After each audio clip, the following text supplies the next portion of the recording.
इस क्वेश्चन को देखिएगा, ये क्वेश्चन आपसे क्या बोल रहा है, आपसे बोल रहा है कि करंट जो है वो ये है, करंट का एक इंस्टेंटेनियस इक्वेशन दे रखा है ये I बराबर I nought sine omega t minus pi by 2 किसी भी सर्किट के अंदर, और सर्किट AC है, और वहीं EMF, और तू कहाँ गया, वही EMF का जो इक्वेशन है वो है E बराबर ई नॉट साइन ओमेगा टी।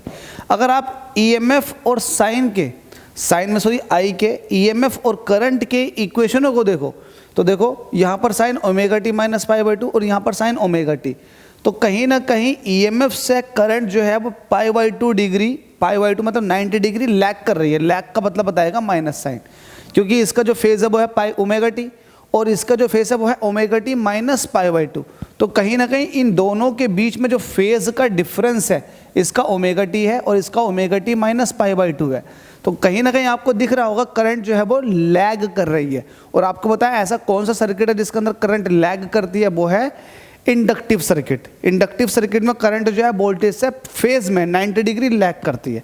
तो यहाँ से क्लियर कट पता लग रहा है कि फेज डिफरेंस कितना है, 90 डिग्री।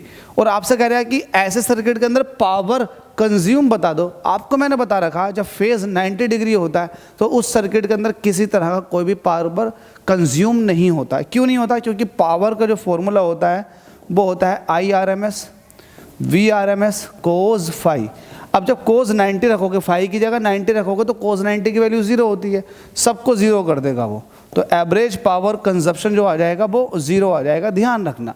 और एक बात और, जब फेज पाई बाई 2 या फेज डिफरेंस पाई बाई 2 होता तो या तो सर्किट प्योरली इंडक्टिव होता या प्योरली कैपेसिटिव होता, लेकिन यहाँ पर करंट जो है वो पाई बाई 2 से लैग कर रही है। निगेटिव साइन का मतलब ये है कि omega t minus pi by 2, तो लैग करने का मतलब ये है कि ये सर्किट प्योरली इंडक्टिव सर्किट है। कैसा सर्किट है? प्योरली इंडक्टिव सर्किट है। ध्यान देना इस वाली बात पे।